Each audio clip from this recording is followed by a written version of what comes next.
My dear students, welcome to Advait education. मैं दीपाली पांडे आप सभी का स्वागत करती हूं अद्वैत एजुकेशन पर। माय डियर स्टूडेंट्स, आज हम यहां पर डिस्कस करने वाले हैं 30 मार्च का पेपर शिफ्ट 1 का। किस तरीके के साइंस के सवाल पूछे गए हम यहां पर देखने वाले हैं, तो बने रहना है मेरे साथ, बढ़िया से सेशन को शेयर करना है। क्या? चलिए माय डियर स्टूडेंट्स, देखते हैं आज का पहला सवाल क्या कहता है। So let's see, first question आपके सामने है। The smell that we get when LPG, liquid petroleum gas, जो सभी के घरों में होता है, रेड कलर का सिलेंडर बड़ा सा है ना, उसके अंदर एलपीजी गैस होती है। Cylinder leaks is due to the presence of, जब कभी सिलेंडर लीक करता है तो हम ऑटोमेटिकली समझ जाते हैं कि गैस की स्मेल आ रही है ना, कहते हैं गैस की स्मेल आ रही है। यदि आप ओपन करके बंद करना भूल गए तो लीक हो रहा है, तो क्या होगा, आपको कैसा लगेगा, एक अजीब सी स्मेल आती है। तो क्वेश्चन है कि वो जो स्मेल है उसका रीजन क्या है, उस एलपीजी में ऐसा कौन सा कंपोनेंट प्रेजेंट है जिसकी वजह से वह स्मेल आपको आती है। क्लियर? तो पहला कह रहा है nitrogen peroxide, carbon monoxide, sulphur compound या कार्बन डाइऑक्साइड। इन चारों में ऐसा कौन सा कंपोनेंट है माय डियर स्टूडेंट्स जिसकी वजह से एलपीजी में जब लीक होती है तो एक स्मेल आपको फील होती है। आइए देखते हैं जो एलपीजी में कंपोनेंट होता है माय डियर स्टूडेंट, जिसको हम कहते हैं एथिल मर्सेप्टेंस। क्या कहते हैं माय डियर स्टूडेंट्स? एथिल मर्सेप्टेन, जिसका फॉर्मूला होता है CH3CH2SH। इसकी वजह से जब लीक होता है तो स्मेल आपको फील होती है। इसमें भी हम क्या कहें, जो मेन कंपोनेंट है RSH ग्रुप, कौन सा माय डियर स्टूडेंट्स? ये SH ग्रुप जो है माय डियर स्टूडेंट्स, यानी कहीं ना कहीं आपको सल्फर दिख रहा है इसमें। और हमारे ऑप्शन में क्या क्या था, nitrogen peroxide, carbon monoxide, sulphur compound या कार्बन डाइऑक्साइड। तो आप क्लियरली देख पा रहे हो कि ये तीनों ही कंपोनेंट बिल्कुल भी जिम्मेदार नहीं है, जबकि आपका जो कंपोनेंट है माय डियर स्टूडेंट्स यहाँ पर एथिल मर्सेप्टेन। नाम भी आपको याद रखना है, क्या नाम भी आपको याद रखना है, क्योंकि नाम भी पूछ सकता है एग्जाम में। तो आपको एथिल मर्सेप्टेन नाम याद रखना है my dear students. The smell that we get when LPG cylinder leaks is due to the presence of sulphur compound. और सल्फर का कंपाउंड कौन सा है? एथिल मर्सेप्टेन, जिसका फॉर्मूला है CH3CH2SH। एंड यहाँ पर SH आप क्लियरली देख पा रहे हो RSH ग्रुप का है, जिसमें हम कह सकते हैं कि मैम सल्फर का ये कंपाउंड है। तो हम कौन सा ऑप्शन टिक करने वाले हैं my dear students? Option C is the correct answer. Sulphur compound है मैम, जिसकी वजह से हमें एलपीजी में स्मेल फील होती है। क्लियर हुआ? आइए देखते हैं माय डियर स्टूडेंट्स अगला सवाल। नेक्स्ट क्वेश्चन कह रहा है my dear students, blotting paper absorb ink due to the. जो ब्लॉटिंग पेपर होता है एक तरीके का पेपर होता है, मतलब ब्यूटी मतलब कॉस्मेटिक्स वगैरह जैसे हम लगाते हैं ना, तो रिमूव करने के लिए भी हम इस पेपर का यूज करते हैं। तो ब्लॉटिंग पेपर एक ऐसा पेपर है वो जब इंक एब्जॉर्ब करता है तो बेसिकली किस प्रिंसिपल के थ्रू करता है, क्वेश्चन है आपका। क्या कोर्स नेचर की वजह से करता है, ऑस्मेसिस यानी कि परासरण की वजह से करता है, या कैपिलरी एक्शन के थ्रू करता है, या कि साइफनिंग की वजह से करता है। साइफनिंग का मतलब होता है सोखना। ऐसा नहीं है कि सभी पेपर लगभग सोख लेते हैं ना, लेकिन जो ब्लॉटिंग पेपर होता है वो इंक को एब्जॉर्ब करता है, साथ ही साथ ऑयल, जैसे फेस में ऑयल लगा हुआ है या कहीं भी ऑयल लगा, हम हटाने के लिए भी ब्लॉटिंग पेपर का यूज करते हैं। तो किस एक्शन के थ्रू करता है my dear student? That is capillary action. Capillary action का मतलब होता है, जो कैपिलरी एक्शन प्रॉपर्टी होती है कि जब उसमें इंक गिरा आपके ब्लॉटिंग पेपर में तो क्या करता है, वो इंक को सोख लेता है। या कि आपको ऑयल लगा हुआ है, किन्हीं भी चीजों को, मेकअप को रिमूव करना है, तो आप क्या यूज करते हैं? Blotting paper. ब्लॉटिंग पेपर जो है माय डियर स्टूडेंट, समटाइम्स हम इसको बिब्लियस पेपर भी कहते हैं, is a highly absorbent paper होता है, यानी कि अच्छी तरीके से एब्जॉर्ब कर लेता है मटेरियल को जैसे ही उसमें इंक गिरा। कैपिलरी एक्शन का मतलब है कि बहुत नैरो स्पेस से लिक्विड का पास होना, फ्लो हो जाना, ये प्रॉपर्टी जो होती है that is called as capillary action. तो वही बात है कि जब इसमें पेपर में इंक गिरा तो क्या हो रहा है, वो एब्जॉर्ब हो जा रहा है। It is used to absorb an excess of liquid substance such as ink और ऑयल। अब वो आपका इंक भी हो सकता है या ऑयल भी हो सकता है। तो बेसिकली जो आपका my dear students blotting paper है, क्यों, कैसे एब्जॉर्ब करता है इंक को, तो हम कहेंगे ma'am due to the capillary action. किसके थ्रू एब्जॉर्ब करता है my dear students? Capillary action के थ्रू क्या करता है, इंक एब्जॉर्ब कर लेता है। Option C is the correct answer. अगला सवाल क्या है आरआरबी एनटीपीसी का, ये देखते हैं। Please distance of distant vision for normal eyes. जो आप नॉर्मल आईज हैं उसकी कम से कम वह दूरी बताइए जहां तक आप नॉर्मल आंखों से देख सकते हैं, उसके बाद फिर आपको नहीं दिखेगा, ब्लर दिखेगा। तो ये पर्टिकुलर जो डिस्टेंस है my dear students that is 25 centimetre. हम ऑप्शन सी बताने वाले हैं यहाँ पर। जो मिनिमम डिस्टेंस है, आपको कितनी दूरी तक आप अपनी नॉर्मल आई से देख सकते हैं विदाउट स्पेक्स, है ना। आप अपनी नॉर्मल आई से कितनी दूर देख सकते हैं, मैं भी देख सकती हूँ, है ना। इसका पावर थोड़ा सा ही कम है, तो 25 सेंटीमीटर है। जिसको स्पेक्स नहीं लग रहा है, कुछ भी नहीं लग रहा, आपकी आंखें बिल्कुल सही, तो आप नॉर्मल आई से 25 सेंटीमीटर तक क्लियरली देख सकते हो। तो वही क्वेश्चन था आपका my dear student, least distance of distinct vision for normal eyes that is 25 centimetre. Option C is the correct answer. Next question देखते हैं, अगला सवाल क्या है। The OTC medicine Crocin is an. पहली बात तो OTC क्या है बताती हूँ। क्या है, कह रहा है जो मेडिसिन क्रोसिन है माय डियर स्टूडेंट्स, क्या है ये, एनाल्जेसिक है या एंटीपायरेटिक है। एनाल्जेसिक एंड एंटीपायरेटिक दोनों है या एंटीसेप्टिक है। तो पहली बात तो एंटीसेप्टिक नहीं है ना माय डियर स्टूडेंट्स। जो ओटीसी एक क्रोसिन है, ओटीसी का फुल फॉर्म होता है my dear students over the counter. Over the counter का मतलब है कि जरूरी नहीं कि आपको क्रोसिन लेना है तो आप बिल्कुल प्रिस्क्राइब्ड लेकर के जाओगे, है ना। क्रोसिन हो गया, पैरासीटामोल हो गया, आप नॉर्मली भी जाते हैं मेडिकल स्टोर में बोल देते हैं क्रोसिन चाहिए, आपको मिल जाता है। यानी ये देश की सबसे ज्यादा बिकने वाली कहना चाहिए क्रोसिन जो एनाल्जेसिक टैबलेट है माय डियर स्टूडेंट्स। आइए देखते हैं द ओटीसी या जिसको हम कहते हैं over the counter. Over the counter ध्यान रखेंगे, medicine Crocin is an analgesic and antipyretic. It contain paracetamol 500 mg to treat mild moderate aches and to provide temporary relief from high fever.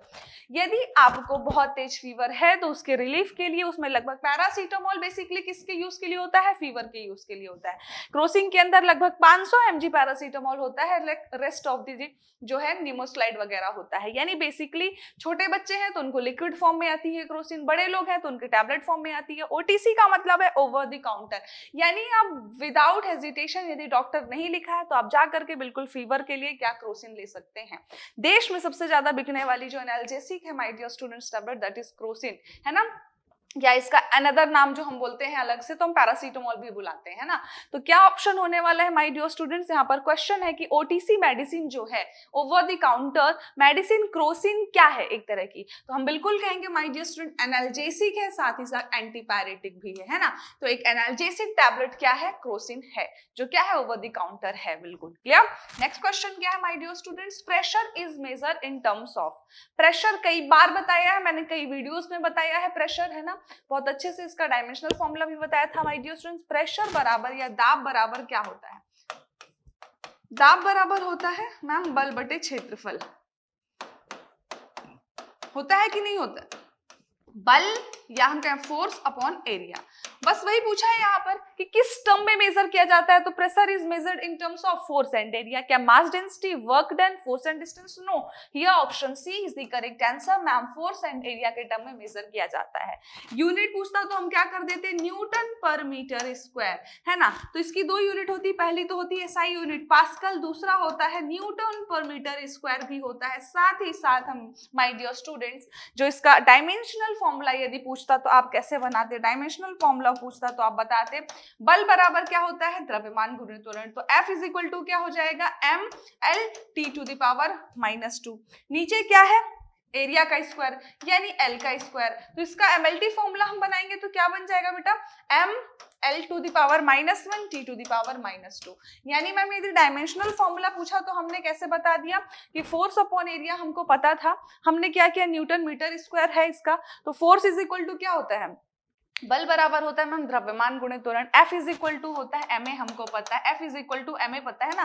तो F is equal to ma का मतलब क्या है, m into a, m से आ गया a और acceleration का आ गया L t to the power -2 और साथ ही नीचे क्या आ गया, m का स्क्वायर था यानी सॉरी एरिया का स्क्वायर है यानी कि लेंथ का स्क्वायर कर दिया हमने, हमारा फॉर्मूला आ गया डायमेंशनल फॉर्मूला। यदि क्वेश्चन में पूछता डायमेंशनल फॉर्मूला तो हम ये टिक कर देते हैं ना। तो कई सारे फॉर्मूले बताए हैं मैंने और कई सारी चीजें बताई हैं कि यदि कुछ भी पूछता है तो वो आपको बन जाना चाहिए। यहाँ पर प्रेशर का बहुत ही इजी क्वेश्चन था, प्रेशर का मैम कैसा रिलेशन है, तो बिल्कुल हम कहेंगे फोर्स एंड एरिया के रूप में रिलेशन है। क्लियर, चलिए तो option C is the correct answer. अगला सवाल देखते हैं। नेक्स्ट क्वेश्चन कह रहा है which instrument is used for viewing the sun. जो सूरज देवता है हमारे, उनको देखने के लिए हम कौन से इंस्ट्रूमेंट का यूज करते हैं माय डियर स्टूडेंट्स, यहाँ पर क्वेश्चन है। तो माय डियर स्टूडेंट चार ऑप्शन है, stroboscope, telescope, helioscope and sun meter. तो इनमें से माय डियर स्टूडेंट्स हम हेलियोस्कोप का यूज करते हैं देखने के लिए सन को। हेलियोस्कोप एक इंस्ट्रूमेंट है, is an instrument use to observing the sun. साथ ही साथ स्ट्रोबोस्कोप जो होता है, इसके थ्रू हम क्या करते हैं, it is used for studying periodic motion. यदि स्टडी करना है तो हम स्ट्रोबोस्कोप का यूज करते हैं। यहाँ पर क्वेश्चन है कि हम ऑब्जर्व करने के लिए सन को कौन सा इंस्ट्रूमेंट यूज करते हैं my dear student, that is helioscope. यदि कहता कि पीरियोडिक मोशन की स्टडी करने के लिए कौन सा इंस्ट्रूमेंट यूज करते हैं, तो हम कहते हैं बिल्कुल स्ट्रोबोस्कोप। तो कौन सा ऑप्शन आप टिक करने वाले हैं माय डियर स्टूडेंट्स की the instrument which is used for viewing the sun, या हम कहें सन को एब्जॉर्व करने के लिए मैम हम हेलियोस्कोप यूज करते हैं। टेलीस्कोप, सन मीटर सभी को पता है, लेकिन स्ट्रोबोस्कोप का यूज किस में करते हैं, पीरियोडिक मोशन को हम वॉच देखने के लिए। क्लियर? तो माय डियर स्टूडेंट्स कौन सा ऑप्शन सही होने वाला है, option C is the correct answer. बिल्कुल। चलिए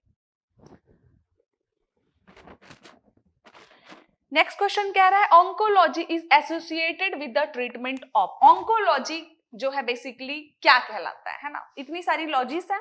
अब यहाँ पर क्वेश्चन है ऑन्कोलॉजी से, क्या ये ऑस्टियोपोरोसिस है, या डायबिटिक का है, या कैंसर का है, या रीनल फेलियर है।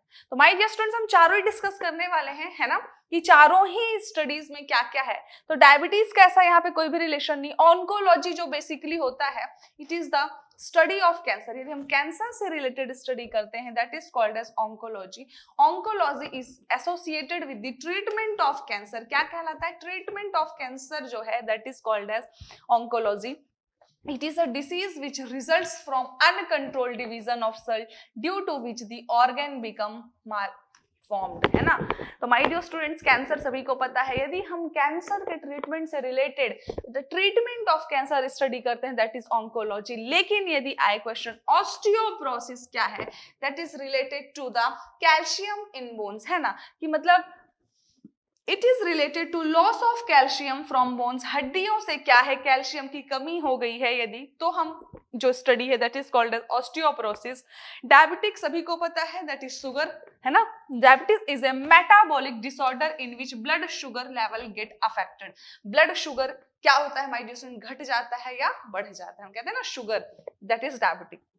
Renal failure that is the function of kidney, यानी कि नॉन फंक्शन ऑफ किडनी का मतलब है कि किडनी के फंक्शन में यदि कोई दिक्कत है तो वो कहलाता है रीनल फेलियर। तो चार तरीके की चीजें हैं, चारों ही आपको ध्यान रखना, सिर्फ ऑन्कोलॉजी बस नहीं पढ़ना है यहाँ पर। Oncology is the treatment of cancer. दूसरा ऑस्टियोपोरोसिस भी ध्यान रखना है कि ma'am it is related to the less calcium, है ना, यदि बोन्स में लेस कैल्शियम है तो इनका स्टडी हम ऑस्टियोपोरोसिस के अंदर करते हैं।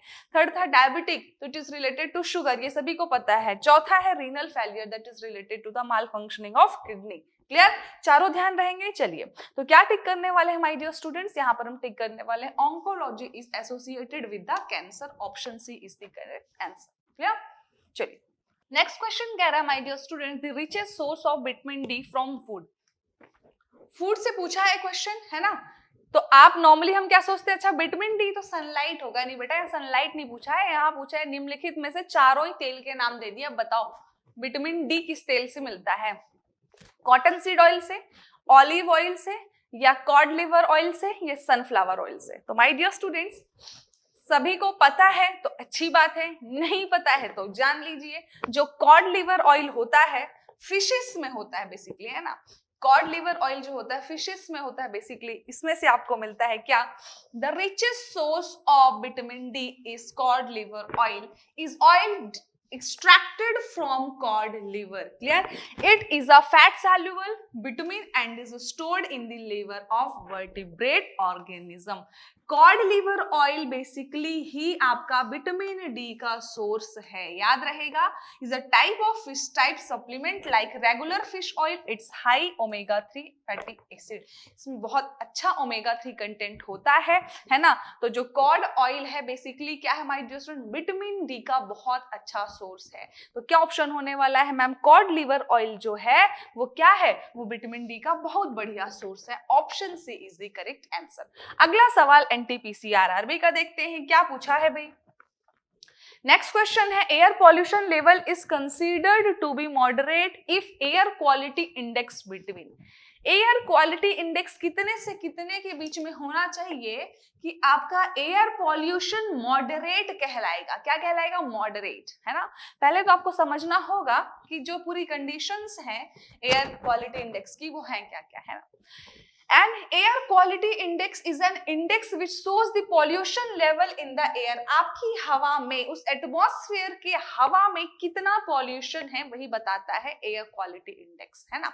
जितना जिस तरीके से एयर क्वालिटी इंडेक्स आप देखोगे वैसे पता चलेगा कि हवा में पॉल्यूशन का लेवल कितना है ना। चलिए, तो जो नेशनल एयर क्वालिटी इंडेक्स है AQI was launched in New Delhi on September 17, 2014 under the स्वच्छ भारत अभियान।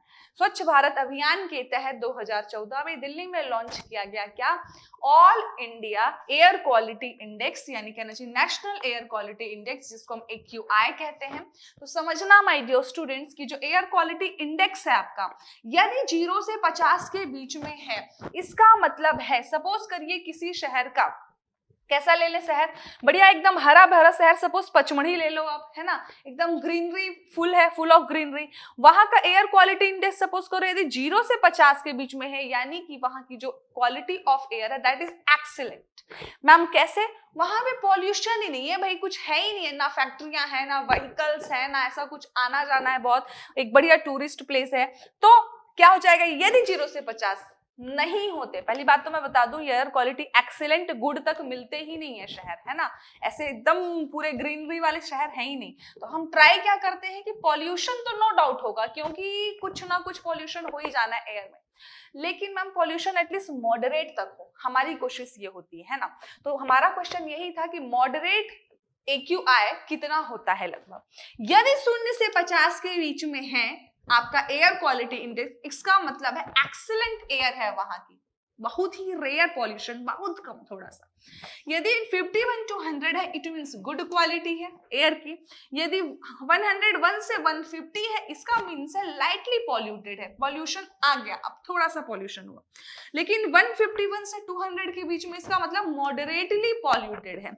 लेकिन 200 से 300 के बीच में इसका मतलब हैवीली पॉल्यूटेड है। ग्रेटर देन 300 है, इसका मतलब है कि पॉल्यूटेड ही, है ना।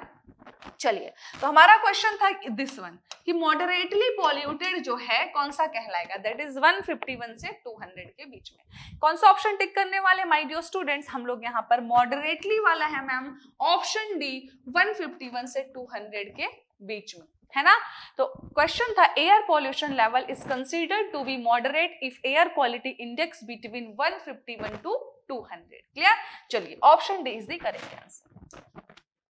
नेक्स्ट क्वेश्चन क्या है? आरआरबी एनटीपीसी का सेफ्टी मैचेस कंटेन, जो नॉर्मल माचिस होती है ना, माचिस, उसमें क्या कंटेन करता है? अब थोड़ा यहाँ पर समझना है क्वेश्चन को।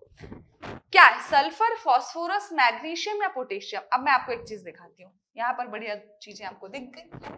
ये आपका मैच बॉक्स है और ये उसके अंदर की तीली है।